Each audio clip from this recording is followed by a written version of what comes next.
Bonjour Dominique Rémy. Tu es la deuxième à être interviewée online par l'association MTK, par notre nouveau canal MTK.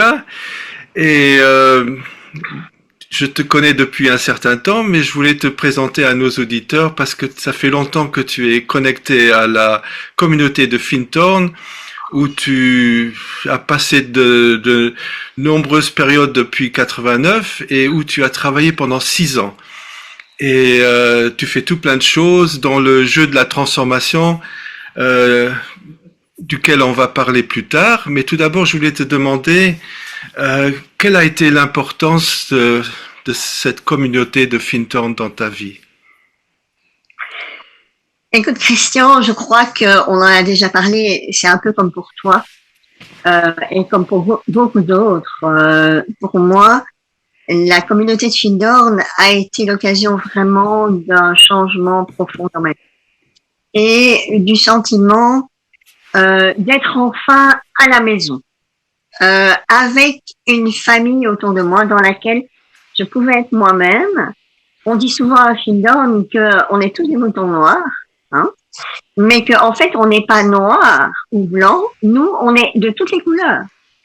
Et c'est là que, pour moi, c'est un endroit où les couleurs de chacun, les vraies couleurs de chacun, peuvent être accueillies et, comment dirais-je, et vécues pleinement, avec une certaine joie dans la bienveillance.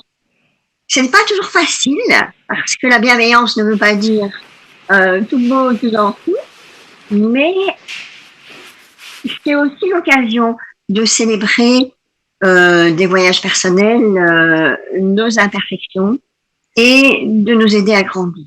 Voilà. Et alors, je te remercie de m'avoir invité parce que pour moi, je suis toujours passionnément liée à cette communauté et je me sens tellement bien et en faire partie de cette famille que c'est toujours un plaisir d'en parler. Ouais, c'est véritablement une famille, comme tu le dis. C'est ce sentiment euh, d'être dans une communauté, d'être soutenu, d'avoir tous ces liens, tous ces échanges. Moi, j'ai toujours senti une magie à Findhorn à chaque fois que j'y suis allé.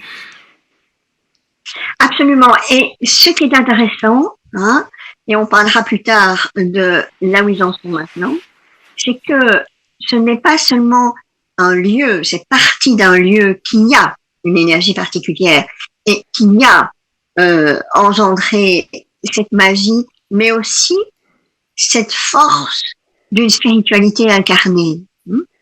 Mais c'est aussi vraiment pour moi le sentiment de faire partie de cette web of life, hein, cette toile de la vie.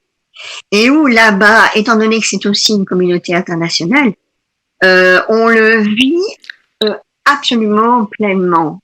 Cette reliance non seulement à la nature, comme c'est célébré là-bas, mais aussi au niveau personnel, comme famille humaine. Oui, tu as dit le mot spiritualité incarnée, ça me parle.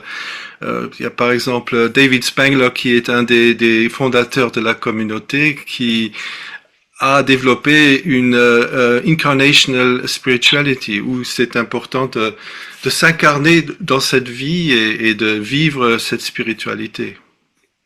Oui, en plus, David Spangler, on peut le considérer aussi comme un des membres fondateurs de ce qu'a été la Findhorn Foundation et la communauté, dans la mesure où il est arrivé au début des années 70, 70 pour certains, et où il a apporté, lui, le côté éducation, en fait, de la conceptualisation, mais aussi une espèce de,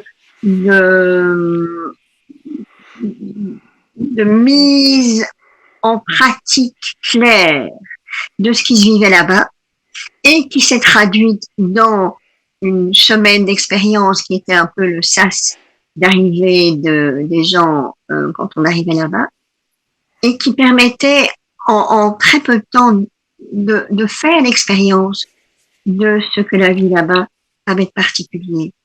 Et donc, Euh, Moi, je me suis toujours sentie un peu à l'étroit dans ma religion d'origine, la religion catholique ou dans n'importe quelle croyance. Et là, c'était vraiment l'occasion de vivre une autre dimension qui était portée par le cœur ou par aussi ou et. Hein.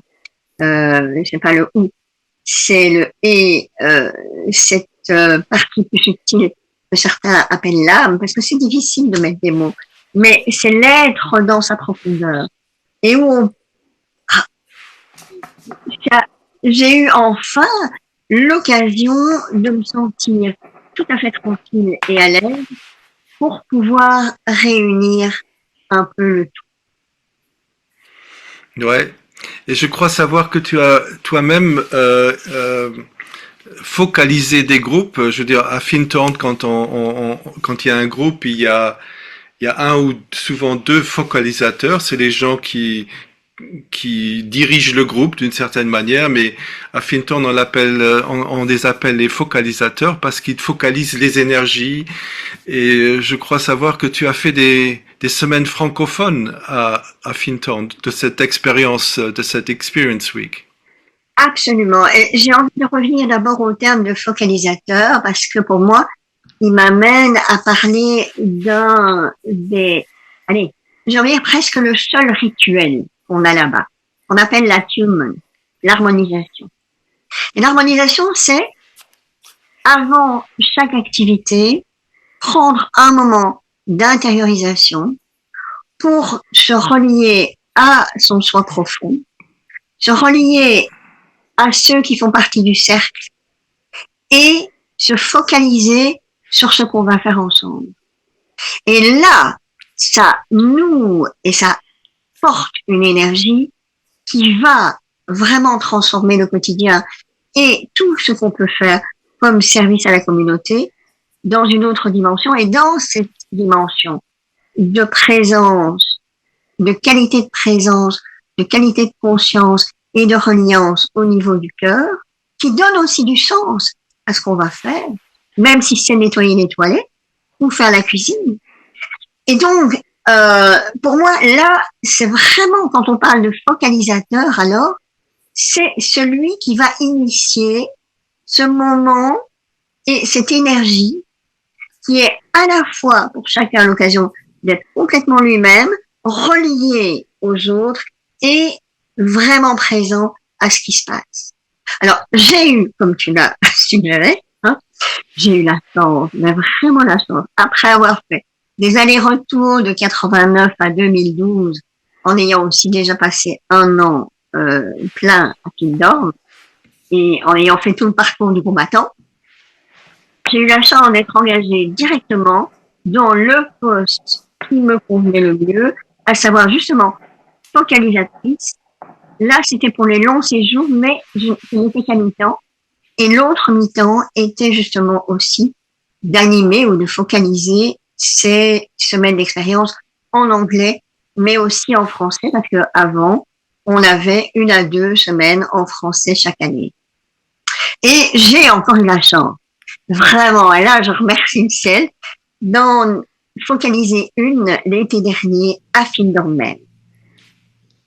Ouais. Et après voilà. Les événements un peu très dramatiques de 2021, dont on reparlera peut-être un peu plus tard. Ouais. Voilà. Mais effectivement, ça a été un de mes rôles dans la fondation pendant mes 6 ans. Oui, c'est une expérience magique de se retrouver à Finton dans un groupe et de vivre et d'apprendre à connaître la communauté par l'intérieur et apprendre à connaître ce qu'ils appellent work is love in action.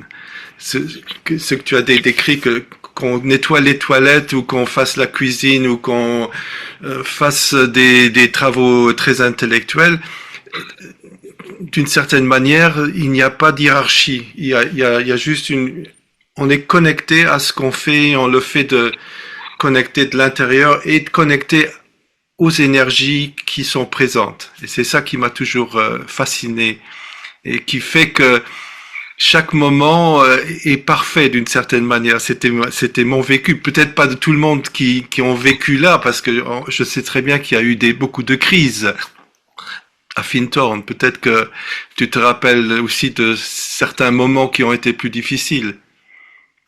Oui, et en même temps, ce ne sont pas les plus importants. Parce Ouais, ok. euh, c'est sûr que là, et alors c'est là qu'il faut distinguer certaines choses.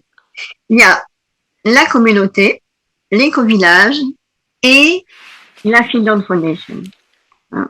Alors, c'est assez complexe, hein, mais les trois ne sont pas nécessairement dépendants tellement les uns des autres. Ils ont leur individualité et en même temps leur interaction.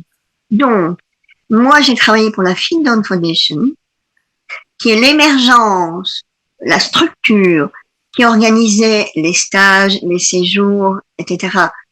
Là-bas à Findhorn, dans l'éco-village, mais aussi ils avaient un autre bâtiment qui s'appelait Cluny Hill, un ancien hôtel. Et donc la Findhorn Foundation avait son siège à Cluny Hill, qui est dans la petite ville de Forres à 15 kilomètres, et dans le parc de l'éco-village. Il y a l'éco-village lui-même qui s'est construit et qui s'est développé autour de la caravane d'origine où ont débarqué les fondateurs quand ils étaient au chômage, tout simplement, et ce qui a lancé l'aventure. Il y a à développer là-dessus aussi. Et puis, il y a la communauté élargie qui inclut l'éco-village, la Findhorn Foundation, mais aussi plein de gens autour qui ont décidé de s'établir dans la région pour rester connectés avec ces énergies-là. Et alors, pour le moment, et c'est un peu difficile, parce que pour le moment, la Findhorn Foundation, brièvement, suite aux mesures Covid, a dû tout interrompre pendant 2 ans, s'est retrouvée en grande difficulté financière, a essayé de reprendre par la suite, n'a pas rattrapé son retard, a encore fonctionné l'an dernier, et puis a décidé en septembre de mettre la clé sous la porte et de se mettre en liquidation pour ne pas risquer la faillite qui lui aurait ôté tout moyen de gérer les biens, parce que les biens sont nombreux et ils restent. Mais il y a des dettes aussi, donc il faut éponger, et il y a une recherche de nouvelles structures juridiques qui soient plus souples, parce qu'il y a eu aussi le Brexit. Donc, il y a eu Covid, Brexit et tout le bazar. Donc, ça a été vraiment pour la Findhorn Foundation. Donc, l'utilisation des stages et des séjours, quelque chose de vraiment catastrophique. Là-dessus, ce qui est remarquable pour le moment, c'est que l'éco-village et la communauté tout autour est en train de reprendre les activités de la Findhorn Foundation, à tel point qu'il y a encore certains stages, mais qui sont auto-organisés dans le même esprit, avec des gens qui auparavant ont fait partie à un moment ou à un autre, bien souvent, de la Findhorn Foundation. Donc, l'esprit est toujours vivant, et c'est ça un des messages que j'ai envie de porter. L'esprit est toujours vivant, même si la structure, comme dans nos sociétés, il y a pour le moment la dissolution de terriblement nombreuses entreprises, structures à tous les niveaux. Mais les citoyens sont très vivants. En tout cas, toute une partie des citoyens. Et là, c'est la même chose. Donc, la Findhorn Foundation a toujours évolué aussi en parallèle avec la société. C'est pas du tout un endroit qui se coupe du monde. Au contraire, ce que j'ai aussi apprécié là-bas, c'est à quel point, pour moi, ils ont été pionniers. Je me rends compte maintenant à quel point je suis en train de lire un livre d'une personne qui est une des pionnières dans le travail de la paix, et les auteurs qu'elle cite, qui sont les pionniers dans le domaine, personnellement, j'ai eu l'occasion d'en entendre parler ou de les rencontrer à Findhorn. Et c'est là que Findhorn, c'est beaucoup de choses en même temps. C'est ce phare que la Finance Foundation et cette communauté-là ont représenté depuis ça a commencé en 62, hein, mais déjà en 73, la BBC faisait une émission dans la communauté même pour parler de ce qui passait. Donc, 10 ans après, à peine, hein, la télévision nationale se déplace pour aller interviewer les fondateurs. Et c'est là, dans cette émission, que on peut voir sur Internet, on peut voir à quel point il y a un décalage, et c'est ça un autre élément extraordinaire de la communauté, un décalage extraordinaire, si on veut, entre le style des fondateurs, très formel et très bon si bon genre, hein, et les deux tiers, ce sont des jeunes hippies. Et comment est-ce qu'on a pu faire le mélange? Et on voit Craig Gibson, hein, qui lui a fait toutes les communautés hippies, dire qu'il n'a jamais pu aussi bien être accepté et être lui-même que dans cette communauté. Et j'en ai des frissons parce que c'est ça la magie aussi. C'est vraiment ça la magie. Exactement, on ne peut pas réduire Fintown sur une phrase ou une description, une activité. C'est vraiment un énorme ensemble spirituel, écologique. Il y a des dizaines de milliers de gens qui sont passés. Il y a des conférences, c'est absolument fantastique ce qui s'est passé et ce qui continue à se passer. Parce que la communauté, malgré qu'à un moment donné, on avait un peu peur que ça s'arrête, mais ça s'arrête pas du tout. Hein. Ça va reprendre comme le phénix, va renaître de ses cendres et va prendre des formes peut-être mieux adaptées à notre époque. Oui, et on ne sait pas encore. L'aventure est en cours comme elle l'a toujours été. Hein. Et j'ai envie de reprendre, comme je viens d'évoquer les fondateurs, hein, j'ai envie de reprendre quelques mots par rapport à ces personnalités qui ont lancé l'aventure. Eux-mêmes étaient dans une aventure spirituelle bien avant. Ils ont eu une formation spirituelle très sérieuse, justement, par rapport à cette écoute intérieure, cette réponse au vivant et au divin en eux, peu importe la formulation. C'était un couple, Eileen et Peter Caddy. Et alors là, ça vaut la peine de nommer que Eileen était très chrétienne, que Peter était rosicrucien et que la troisième, Dorothy, avec qui ils ont commencé l'aventure, elle était soufie. Donc, déjà au cœur même de ce trio d'origine, de fondateurs, il y a une ouverture spirituelle qui est absolument universelle. Et ils incarnent en fait chacun un des principes fondateurs de la communauté, à savoir, Eileen, c'est l'écoute intérieure, la petite voix. Hein. En français, on a le livre de méditation La petite voix, qui est un livre de méditation quotidienne. Et donc, Eileen, pendant longtemps, a été tout d'abord vraiment celle qui communiquait. Elle recevait des messages. Et bien longtemps, Peter et la communauté, quand il y avait une question, venaient trouver Eileen pour avoir la réponse. À un moment donné, elle a eu le message de cesser d'être l'intermédiaire et que chacun avait à écouter sa propre petite voix. Ça a été d'abord par rapport à la communauté. Peter a eu un statut privilégié pendant un moment. Et puis, ça a été même par rapport à son mari. Non, c'était lui qui devait trouver sa petite voix. Et donc, ça, c'est vraiment le principe même de la communauté. Cette écoute intérieure qui est vraiment importante pour pouvoir jouer son rôle et apporter sa petite pierre au niveau de l'ensemble et enrichir l'ensemble. C'est pas toi ou moi, c'est vraiment chacun a sa petite voix qui va contribuer à la beauté de l'ensemble. Oui. C'était vraiment un moment clé où Eileen à relâcher ce contrôle, parce qu'avant c'était toujours elle qui avait les guidance et toute la Oui, communauté et son mari faisaient exactement ce qu'elle disait et pour ça ça se passait d'une façon très magique. Mais à un moment donné, elle a dit non.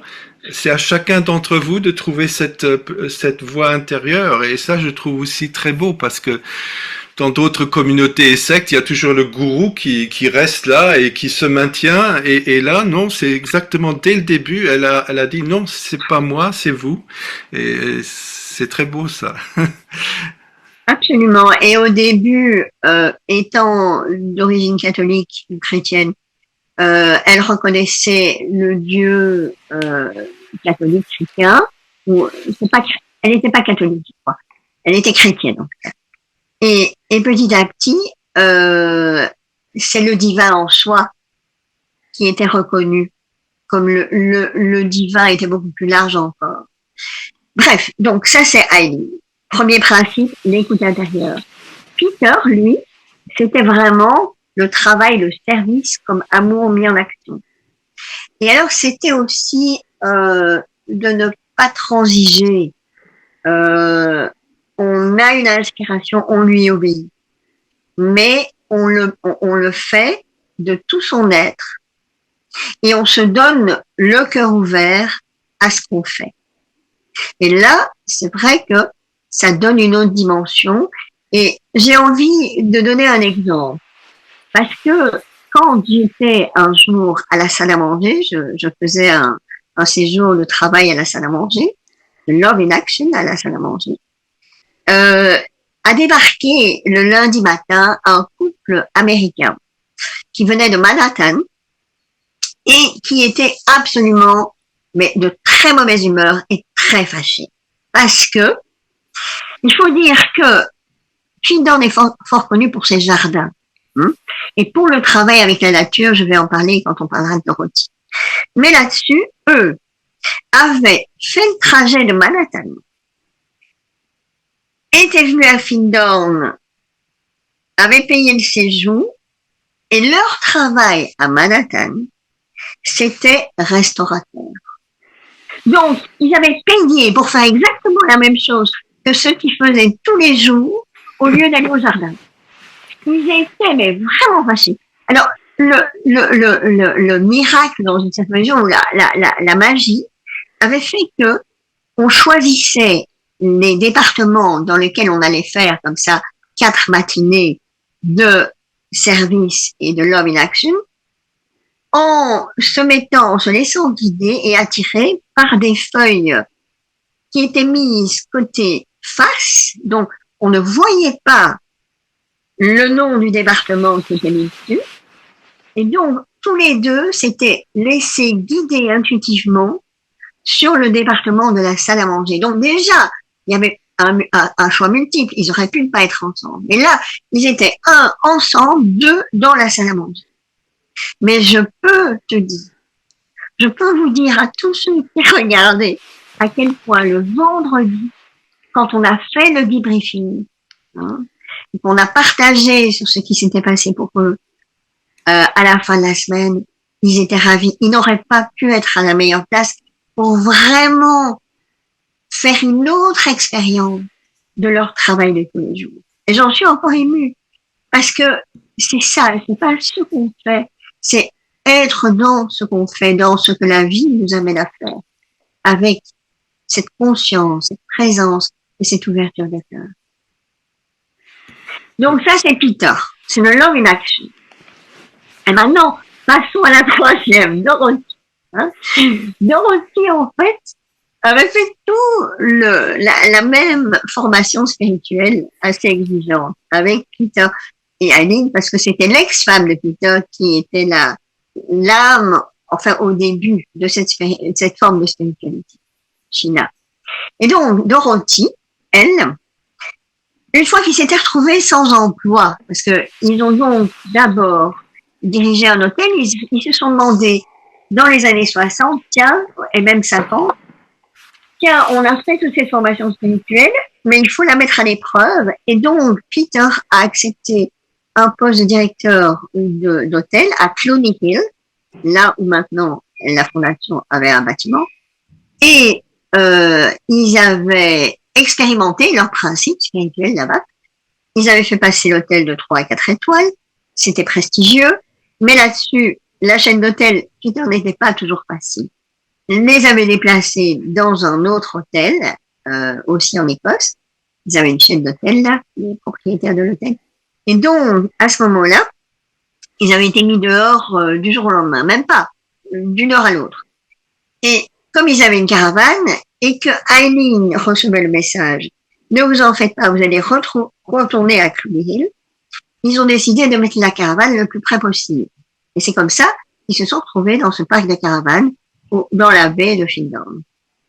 Donc, ils étaient au chômage, hein, ils n'avaient quasiment pas de revenus, et donc, à un moment donné, comme ils méditaient tous les jours ensemble et qu'ils partageaient ce qu'ils recevaient comme message, eh bien, Dorothy, elle a reçu le message de communiquer, de se mettre en lien avec la nature.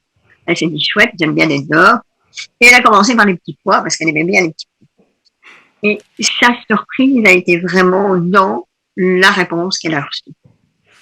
Et dans le sentiment de pouvoir communiquer avec l'intelligence au cœur de la nature. Que ce soit la plante, que ce soit l'animal. C'était surtout les plantes, là, parce que aussi, ils avaient besoin de manger. C'est vraiment une aventure qui s'est développée de manière tout à fait organique. Et c'est pour ça qu'on parle beaucoup actuellement de communautés intentionnelles. Mais pour Findhorn et pour les fondateurs, c'était pas un intentional community, c'était un intended community. Donc, c'était une aventure qui a été où l'esprit a pu s'exprimer à travers eux, mais c'est pas eux qui l'ont voulu. C'était absolument à l'inverse de ce qu'ils auraient voulu. Bref, toujours est-il que Dorothy, à partir du moment où elle a une communication avec cette intelligence de petits pois, pour commencer, Peter, très pragmatique, lui a donné une liste de questions à poser parce qu'ils avaient des problèmes avec ceci, avec ça. Et les réponses ont été très précises. Et finalement, ça n'a pas été même seulement une histoire de communication, mais, et c'est ça qui est magnifique, c'est cet esprit de co-création. Et comme dans l'attunement, on se met ensemble pour réaliser une tâche, il y a eu une collaboration extraordinaire entre justement cette intelligence au cœur des choses, enfin de ce que nous on appelle choses, mais et c'est pour ça qu'on parle de co-create, de co-créer avec l'intelligence de la nature. Dorothy, qui ne voulait pas donner une note religieuse à cette intelligence, l'a nommée Deva plutôt que ange, bien qu'on peut prendre les deux termes, parce que on ne sait pas, on ne sait pas définir, et c'est le plus proche de notre propre représentation de ce que peut être cette intelligence, qui est un peu la note vibratoire, la note énergétique propre à chaque espèce. Et c'est là que les résultats ont été là aussi miraculeux, incompréhensibles. Et comme Peter Caddy était un grand communicateur et qu'ils ont toujours été en relation avec d'autres cercles de spiritualité autour d'eux, spiritualité un peu ésotérique, le message est passé du fait qu'ils arrivaient à des résultats dans le potager qui étaient invraisemblables, surtout étant donné la nature du sol qui était du sable, de la bruyère et des genêts, mais des agents plutôt. Et donc, il y a eu des analyses de sol qui ont été faites. Il y a eu une reconnaissance scientifique d'un sol d'une richesse et d'un équilibre qui n'était pas logique et ordinaire. Et il y a alors, quand on va plus loin, des tas d'histoires qui témoignent de cette relation de partenaire, en fait, avec la nature qui nous entoure. Voilà. Donc, voilà les trois fondateurs. Là-dessus, comme ils étaient en relation avec plein de cercles, comme il y a des jeunes qui ont commencé à venir, comme il y a des publications qui ont commencé à naître, est arrivé David Spangler, dont tu viens de parler. Et c'est lui alors, avec d'autres, qui a introduit le côté plus pédagogique et qui, dans les semaines d'expérience, s'exprime à partir ou à travers un moment où on parle de changement personnel et planétaire. Donc, la manière dont moi, mon changement intérieur et personnel va impacter et va rayonner et va émerger comme contribution à l'ensemble. De nouveau, c'est pas juste pour nous, pour moi, mais c'est cette interrelation avec la toile de la vie, avec le projet commun du vivant qui est un mystère, mais en même temps qui est tellement réel quand on le vit comme ça. Voilà. Ouais, ça c'est tout un programme et ils ont vraiment mis la base exactement comme tu l'as décrite, le spirituel, la partie éducation qui a été tellement importante et que David Spangler a apporté. Et moi, je voulais te demander à toi quels ont été dans tes souvenirs, quels ont été les moments les plus forts que tu as vécu à Fintown? Oui, j'ai juste envie de compléter en disant que la seule qui est jamais restée là, c'est Eileen. Tous les autres sont partis très vite. Ouais, exactement, Et donc, c'est là aussi. Mais ils revenaient régulièrement. Donc, le lien n'était pas coupé. Donc, non. C'est tellement souple, flexible et comme la vie. Pour en revenir à mes expériences fortes, en fait, personnellement, elles sont liées à mon premier séjour. Donc, en 89, j'ai débarqué là, assez naïve. Je faisais mes premiers pas dans un chemin personnel au niveau spirituel. Mais j'avais entendu parler de New Bolthouse, qui était une plus petite communauté juste à côté, à 10 minutes à pied de Cluny. Et je m'étais rendu compte, en fait, pendant les vacances, juste avant, que mon anglais était insuffisant pour me permettre de communiquer avec, d'avoir une conversation avec des gens qui parlaient anglais. Et j'en avais retenu une grande frustration. Je tombe sur la brochure de Findorn. Et la brochure de Findorn, je savais que mon anglais était insuffisant pour aller dans un des programmes majeurs, mais il y avait 3 mois et demi proposés dans cette petite communauté de New Bolt comme membre à court terme. Et je me suis dit, ben, c'est comme des petits au père. Donc, j'ai débarqué là j'avais juste feuilleté quelques pages, j'avais entendu quelques mots de gens enthousiastes, mais rien de plus. Et mon développement spirituel était débutant, balbutiant. Et donc, je débarque dans cette communauté pour 3 mois et demi. Et on avait 15 jours d'abord de mise en route. Hein. Et alors, le premier souvenir fort, c'est au bout de 15 jours, il fallait choisir les attributions de chacun.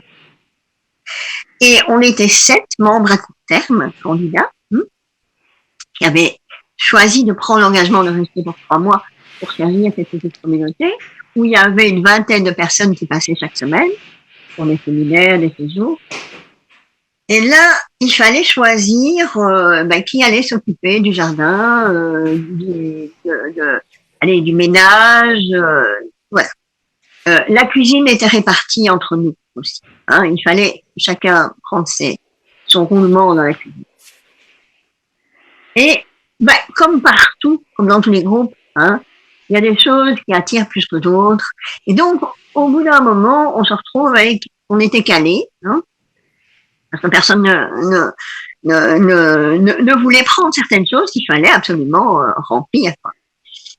Et alors, moi qui travaillais en institution, je travaillais à l'époque avec des enfants handicapés en institution, et qui étaient habitués à un certain fonctionnement où on dit, ben oui, mais toi, t'as moins, tu prendras bien ça, et on essaye de convaincre, ou bien de faire la pub, hein, pour convaincre, enfin bref. Là, pas du tout. La qualité d'accueil, justement, du désir de chacun, mais aussi l'invitation à aller chercher tout au fond de nous à quoi on pouvait vraiment dire un vrai oui, hein, a fait que c'était soit une pause thé, soit une méditation qui nous a amené à progresser. Mais vraiment dans une qualité d'écoute, de respect de la parole de chacun, du chemin de chacun, que je n'avais jamais vécu ailleurs. Et ce qui était remarquable, c'est que à la fin, ça a pris du temps, oui, mais à la fin, on était tous contents, on était tous bien avec nos choix et tous les postes étaient remplis. Ça, c'est la première. Et vous voyez, c'est pas quelque chose d'extraordinaire, mais c'est pour moi transformatif. Un autre moment, c'est quand on a fait le mailing. C'est de nouveau complètement ridicule, mais on avait donc rassemblé tout le monde le mercredi matin dans le centre communautaire avec une organisation comme je n'en avais jamais vu. Les tables étaient prêtes avec les piles de brochures, avec les enveloppes, les sacs noirs pour la Grande-Bretagne, l'Europe, les autres pays. C'était magnifique. La tune, l'harmonisation, rassemblait au moins 40 personnes. Avec cette qualité, mais c'est aussi cette joie de participer à se relier déjà à tous les gens qui allaient recevoir nos brochures. Et au plaisir qu'on allait avoir de partager tout ça avec eux. Ça a roulé, mais comme j'avais jamais vu. La pause thé, café, était avec des croissants absolument délicieux. Donc, c'est juste que dans les moindres détails qu'il y a cet enthousiasme, cette joie, cette reliance et le sens qu'on peut donner à quelque chose qui est très banal en soi. Il y a un autre moment aussi fort, ça c'est dans une autre dimension, mais un autre moment fort pour moi, ça a été de partager un matin le sanctuaire avec Aileen. On était juste nous deux. Aileen allait méditer tous les matins de 6 à 7. Et c'était ouvert à tout le monde. C'était la méditation du matin, du tôt matin. Parce qu'il y avait plusieurs méditations ouvertes pour tout le monde pendant la journée. Il y avait les heures. Et là, honnêtement, c'était le silence, c'était la présence. Mais il y avait une énergie particulière. Et là, voilà. Voilà 3 moments forts. De moi, petite naïve qui découvre une autre manière de faire et d'être. Et puis, cette qualité de présence d'Aileen qui était remarquable dans toute son humilité, sa simplicité. Voilà. Wow. Ouais, ce qu'on entend toujours, le mot qu'on connecte souvent avec Findhorn, c'est the magic of Findhorn. Et moi-même, j'ai vécu ça souvent, de sentir que j'étais toujours au bon endroit avec les personnes exactement qui étaient là pour moi, même si c'était pas toujours le plus agréable, mais c'était exactement ce que je devais entendre. Ou des choses tout à fait banales comme pendant toute une semaine dans un grand groupe avec le nombre de gens pouvant fluctuer, les gens qui organisaient les salles mettaient exactement le nombre de chaises qu'après il y aurait des personnes qui allaient arriver, alors qu'ils ne savaient pas combien de personnes allaient arriver. Et à chaque fois j'ai observé ça, je me suis dit mais comment ça c'est juste un petit détail, mais c'est vraiment symptomatique pour je sais pas, la présence, la perfection dans tous les détails que j'ai observé à Findhorn. Et ça me fait penser à une autre chose quand on parle de spiritualité incarnée, dans le quotidien. Il y avait de simples choses qui transformaient aussi. Par exemple, je me rappelle mon entretien d'embauche, pour donc ce poste de LCG, donc pour les membres, les gens qui venaient pour des séjours plus longs. d'un mois à la fois. Hein. Euh, en fait, j'étais relativement peu connue parce que j'avais eu un parcours morcelé. Hein. Et ma future collègue, en fait, quand j'avais été la trouver pour lui demander de me parler un peu du boulot, elle m'avait répondu, il n'y a rien à en dire.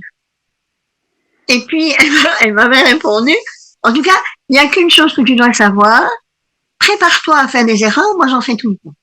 Hein. Et alors, j'avais été un peu choquée par sa réaction, mais en fait, elle m'a raconté après qu'en fait, elle aurait mieux aimé un homme et quelqu'un plus jeune. Hein. Et il y avait dans les candidats un homme plus jeune. Bref, elle ne me connaissait pas.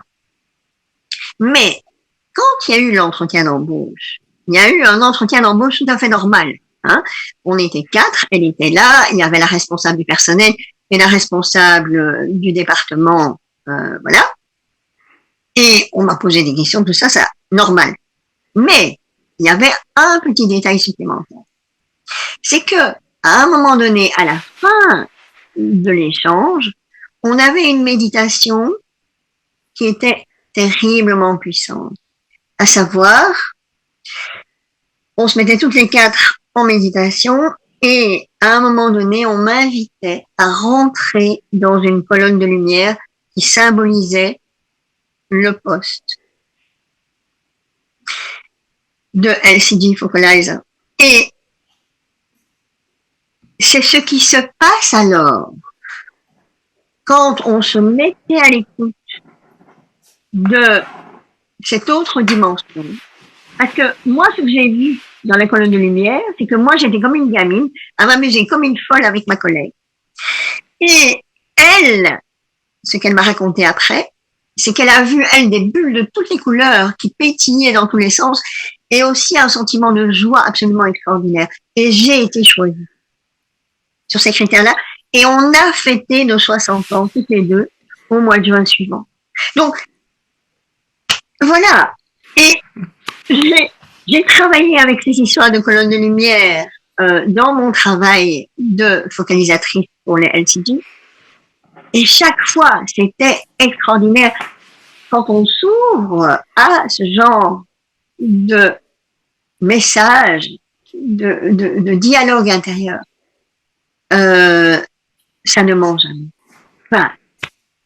Ouais. Waouh.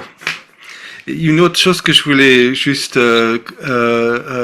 mentionner, c'est que Fintorn est très connu aussi pour toutes les grandes conférences qu'ils ont organisées sur beaucoup de sujets spirituels, écologiques, et il y a certaines activités qui sont aussi très connectées à la communauté. C'est les danses sacrées, par exemple, où les gens dansent en cercle, circle dances.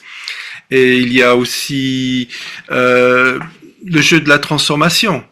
C'est un jeu planétaire qu'on joue dans une grande salle et on découvre beaucoup de choses sur la vie, sur soi-même. Et je sais que toi-même, tu as fait cette formation de ce jeu de la transformation et que tu offres ça à des groupes qui seraient intéressés.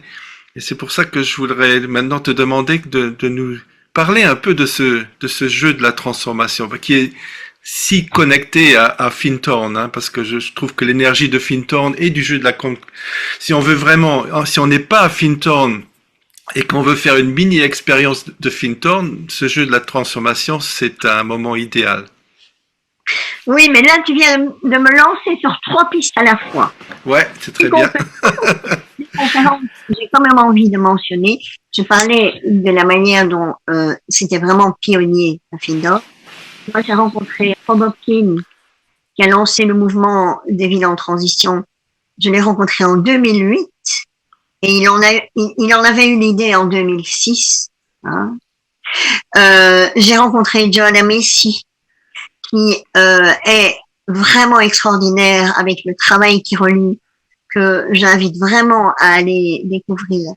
Elle était là aussi tout au début de la manière de quand ça se développait.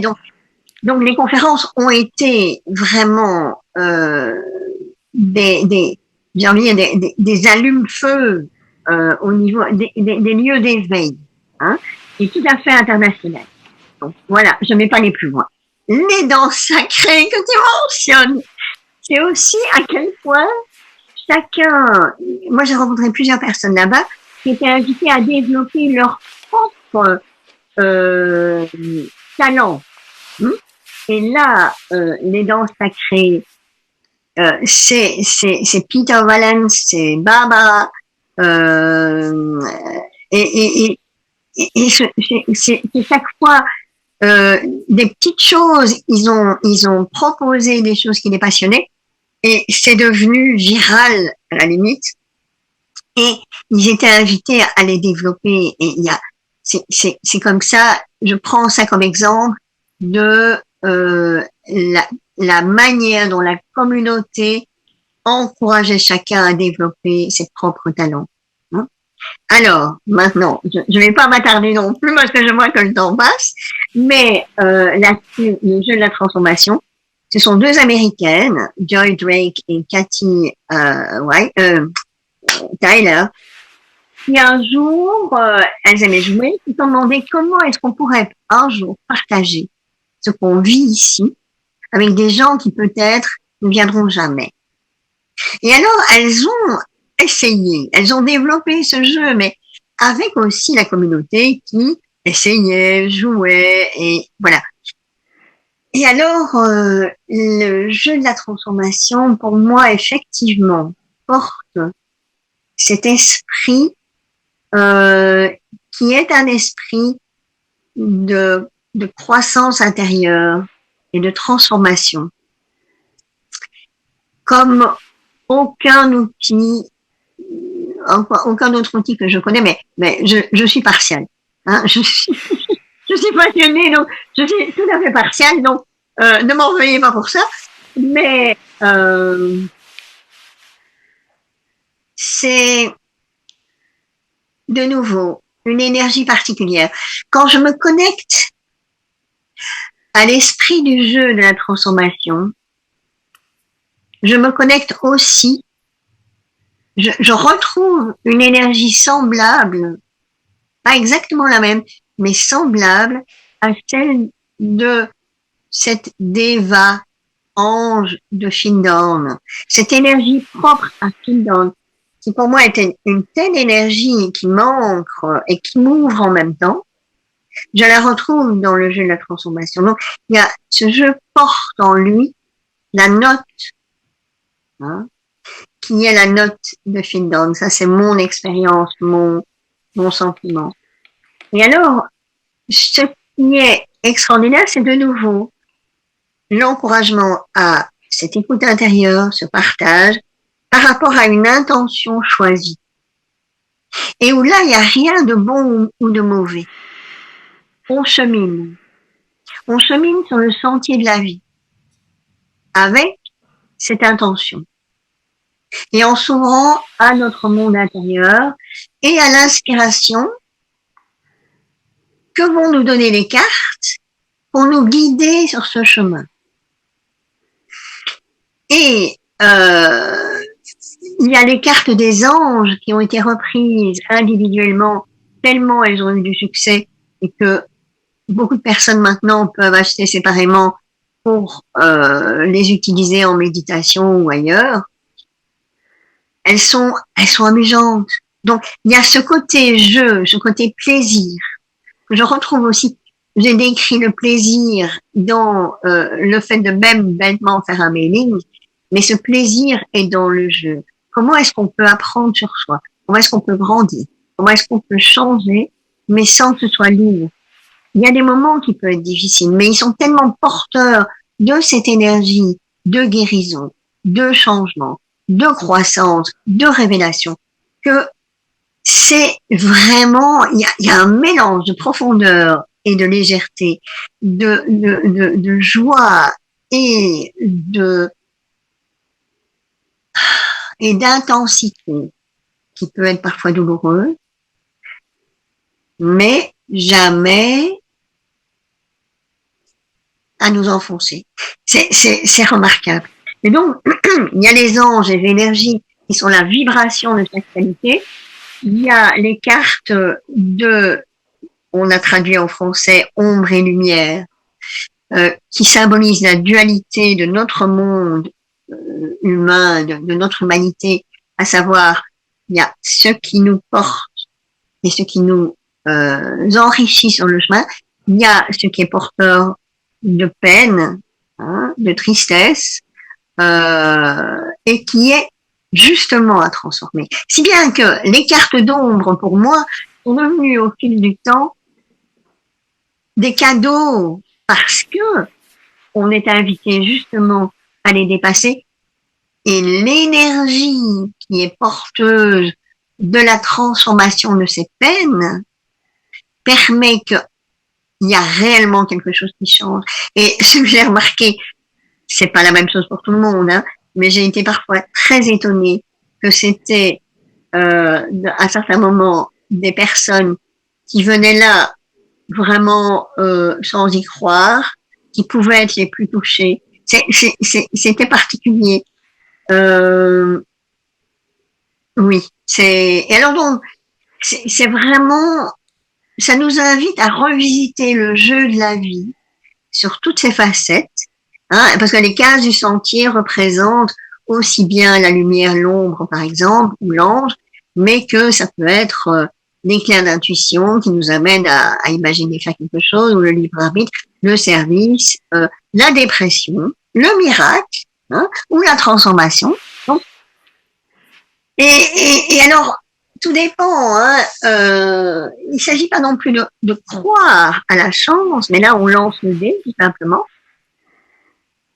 Et c'est peut-être aussi une invitation à développer une confiance dans le jeu de la vie, comme tu disais.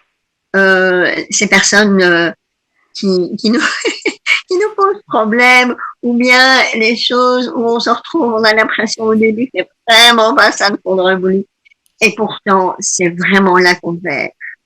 Voilà, c'est ça que je retrouve dans le jeu de la transformation. Et ce jeu peut être joué dans un petit groupe de...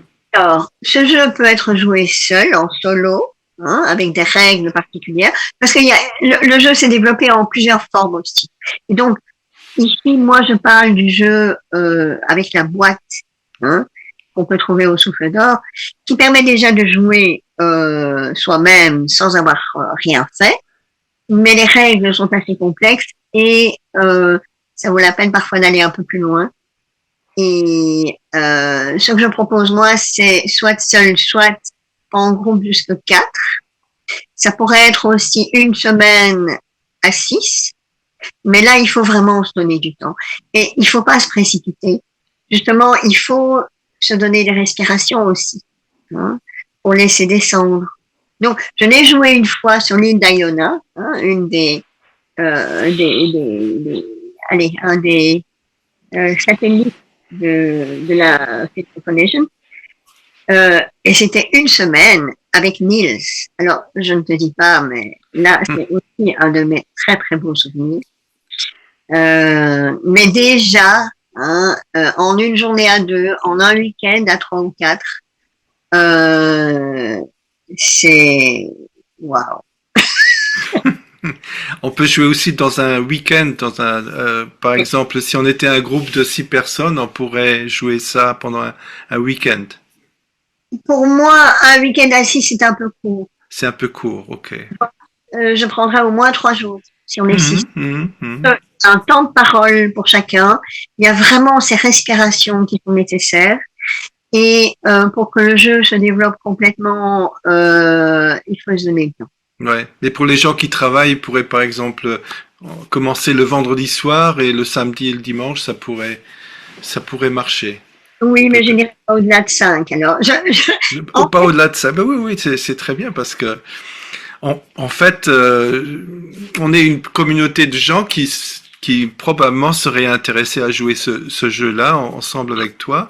Et probablement après cette interview qu'on vient de faire, l'intérêt va probablement grandir et on va arriver à réaliser notre projet de faire ce jeu ici localement au Luxembourg. Mais tu vois, si jamais vous êtes 5 ou 6, hein, sincèrement, je prendrais moins alors un long week-end. Un long Et oui, week-end, 3 jours au moins. exactement. Parce que Mhm. déjà, dans les règles du jeu de base, hein, il faut considérer que le minimum du minimum du minimum, c'est 2 heures par personne et 1 heure pour le co. Ce qui veut dire 3 heures quand on est seul, et c'est vraiment le minimum, hein. Ouais. 5 heures quand on est deux, tu vois. 7 heures quand on est trois, et 8 heures, 9 heures Wow. quand on est quatre. Tu vois, donc, et là, c'est des heures. Oui, moi je n'irai pas en dessous, c'est ma position. Oui, Et on oui. peut faire une initiation en une après-midi à quatre, hein, pour donner simplement le goût du jeu. Ouais, ouais. Mais non, personnellement, il y a peut-être d'autres qui le font, hein. Oui. Moi personnellement, je suis absolument rigoureuse. C'est trop bon, c'est trop bon. Ben oui, exactement. Voilà. Merci Dominique. Je voulais aussi juste rappeler que tu es toujours personne de contact en Belgique pour la communauté, pour la foundation qui est en pleine transformation, mais qui est toujours là. Et comment peut-on te contacter? Quelles sont tes activités au niveau local? Alors de toute façon, si on veut me contacter, tu peux donner mes coordonnées sans problème, hein, très volontiers. Il y a le moyen, on peut me contacter via le site Jeu de la transformation. Je suis répertoriée comme facilitatrice pour le jeu. Je suis aussi, on peut me contacter via les RP, Resource People, hein, de Fieldon, puisque, hein, dont tu fais partie aussi d'ailleurs. Et puis, non, voilà, hein, il y a déjà ces deux moyens tout simples pour me contacter. Hein. Et alors, Ok. j'ai envie de mentionner quand même qu'il y a un projet qui se dessine tout doucement de peut-être faire en France une semaine d'expérience comme à Fieldon, hein, chez une amie qui est aussi personne ressource, du côté de New York. Mais ce sera probablement fin juillet et c'est vraiment tout d'un coup, enfin, la Fieldon Foundation ne pouvant plus porter ce genre de projet, hein, comme je l'ai animé, je l'ai focalisé l'an dernier, et pour le continuer à le faire vivre, il est question de le proposer cet été. Mais voilà. Ouais, ça a l'air d'un projet très intéressant.